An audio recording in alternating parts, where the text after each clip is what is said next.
Picture this, because I guarantee it's happened to you or someone you know. You're getting ready for work, running a few minutes behind.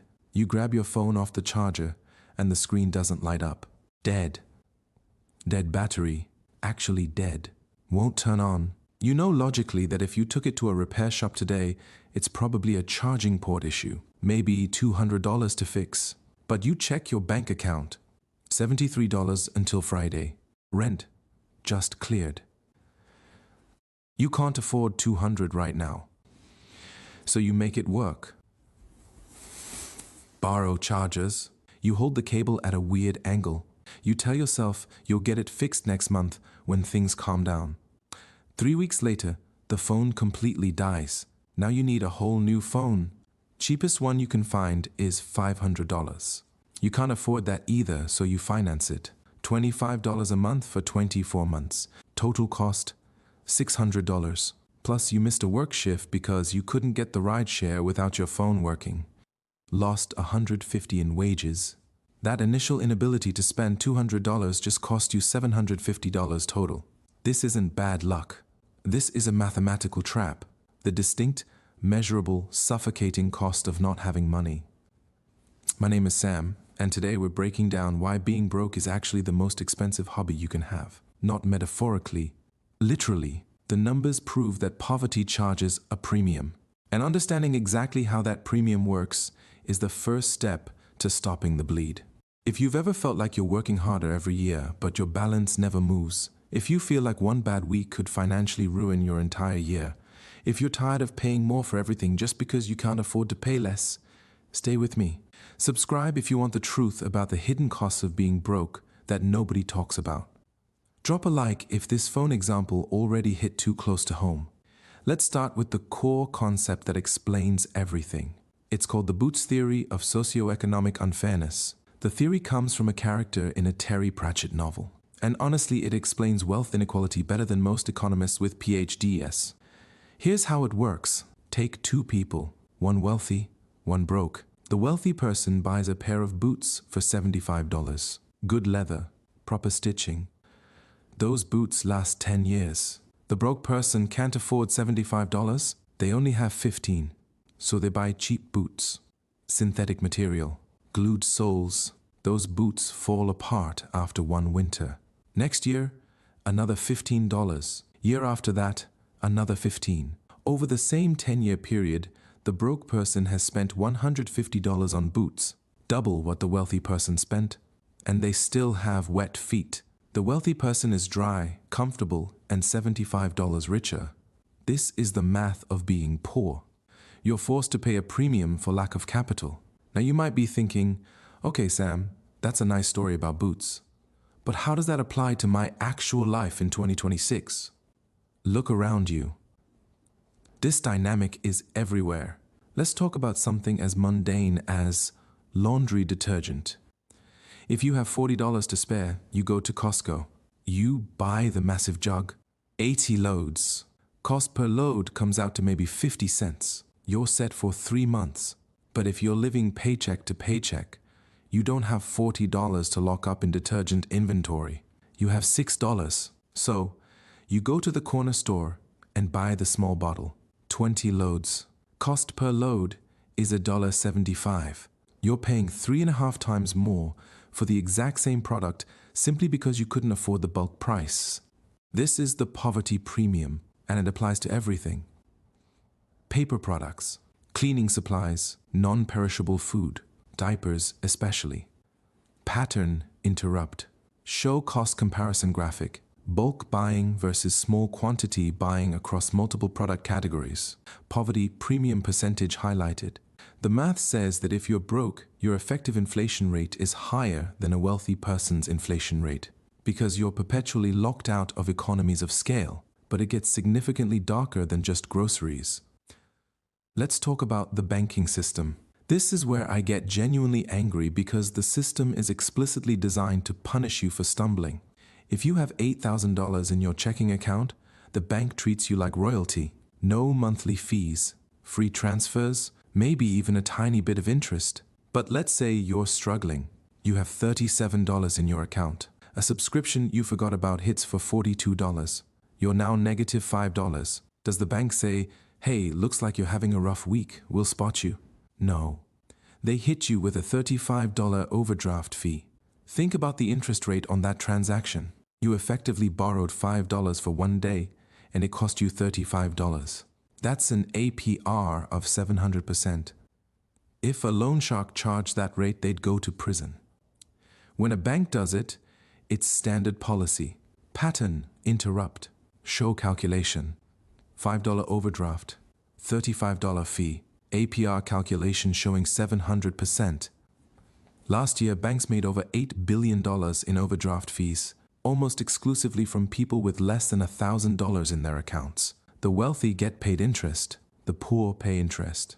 It's a wealth transfer from the bottom to the top disguised as service fees. And I know what you're thinking. Just don't spend money you don't have. Theoretically, yes, but psychology plays a massive role here that we can't ignore. There's a concept called scarcity mindset. Studies have shown that when you're legitimately worried about money, when you don't know how you're paying rent next week, your functional IQ drops by about 13 points. That's equivalent to missing an entire night of sleep. Your brain is so consumed with immediate survival that you physically lose capacity to make long-term strategic decisions. This is why people who are broke often make decisions that look stupid to outsiders. They take the payday loan with 400% interest. They buy lottery tickets. They eat fast food instead of cooking. It's not because they're dumb, it's because their cognitive bandwidth is maxed out just trying to survive the day. The boots theory isn't just about the math of money. It's about the math of mental energy. The wealthy person doesn't just save $75 on boots. They save the mental energy of not worrying about wet feet for 10 years. They can use that brain power to invest, learn new skills, start a side business. The broke person is stuck in a loop of constant low-level panic.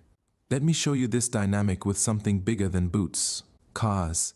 In most of America, unless you live in maybe 5 cities, you need a car to work. Wealthy person buys a 4-year-old Honda or Toyota. Costs maybe $18,000.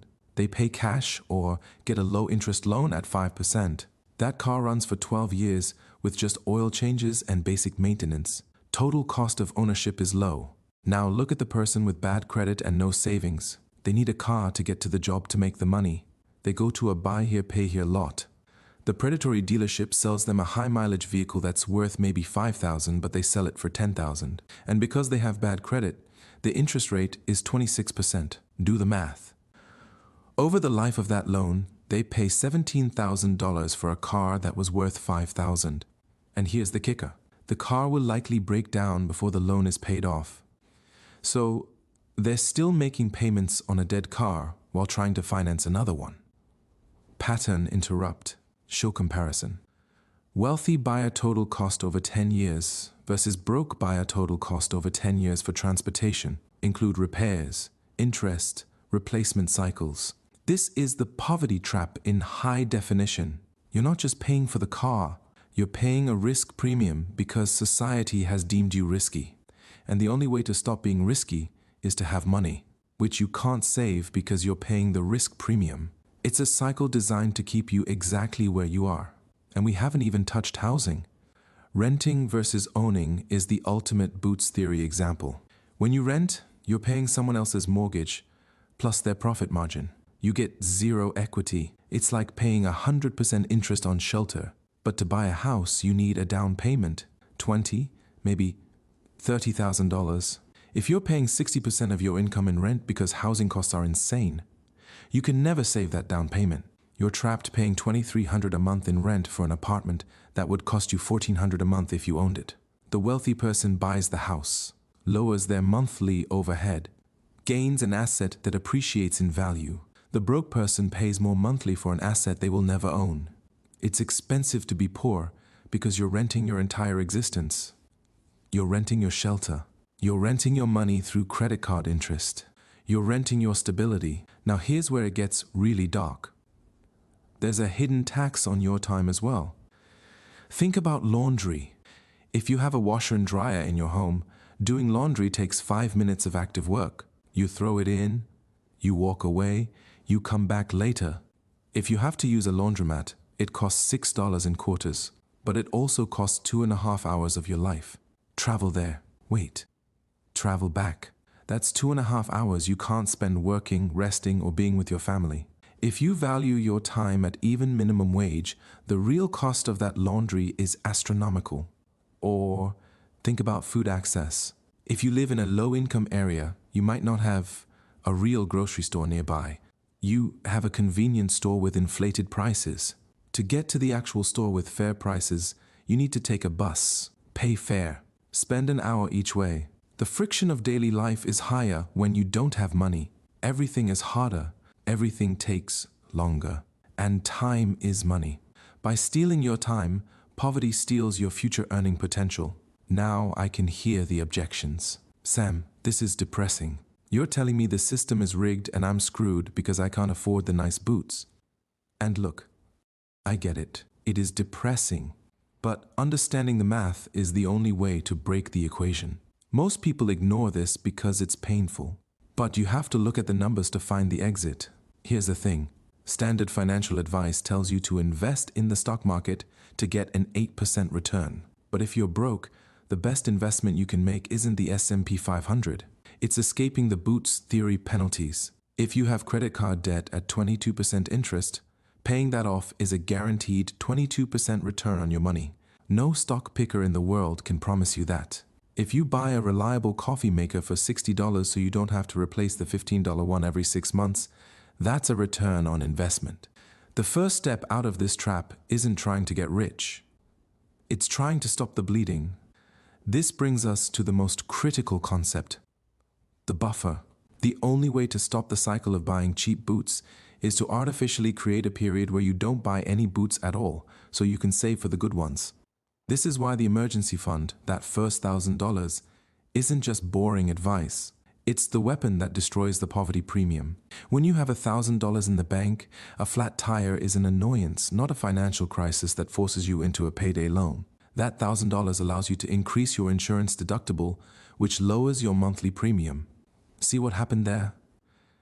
Having money saved actually lowered your monthly bills. That $1,000 allows you to buy the bulk toilet paper, fix the small leak before it becomes a floor replacement job, replace the phone charging port before you need a whole new phone. That first chunk of liquidity is the hardest money you will ever save, but it's also the most powerful. It switches the game from defense to offense. You have to start looking at purchases not just as spending, but as solving a problem permanently. When you finally have a little cash, the temptation is to treat yourself because you've been depriving yourself for so long.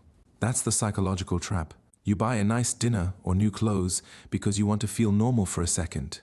But if you take that cash and buy the quality work boots, the reliable tires, the dentist appointment to fix the cavity before it becomes a root canal, you're effectively buying your future freedom. You're paying off the poor tax so you never have to pay it again. It requires a shift in thinking. From can I afford this monthly payment to what is the total cost of ownership.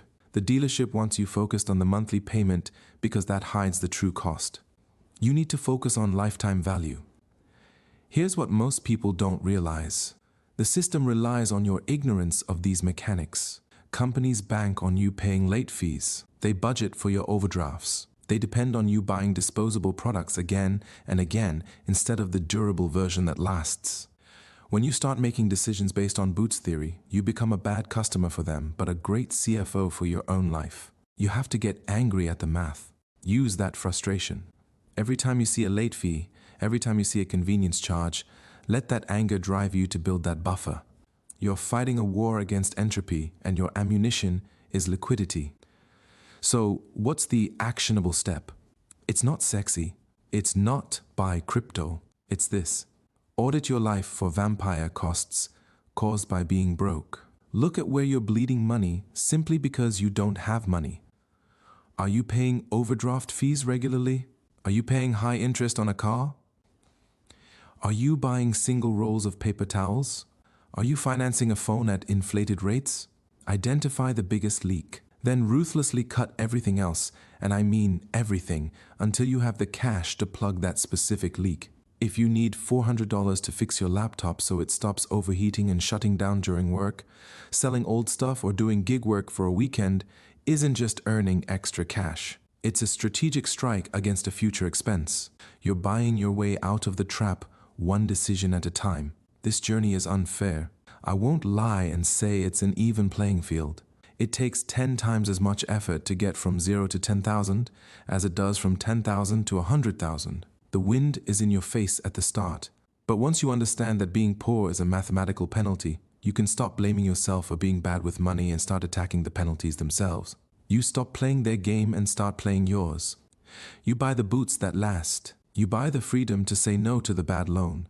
And eventually you walk right out of the hole. If this sparked something, if you realized you've been paying the poverty premium without knowing it, share this with someone who needs to hear it. We don't talk about this enough. We talk about wins, but rarely about traps. Subscribe, because we're going to keep breaking down these financial truths until we all have the high-quality boots. I'll see you in the next one.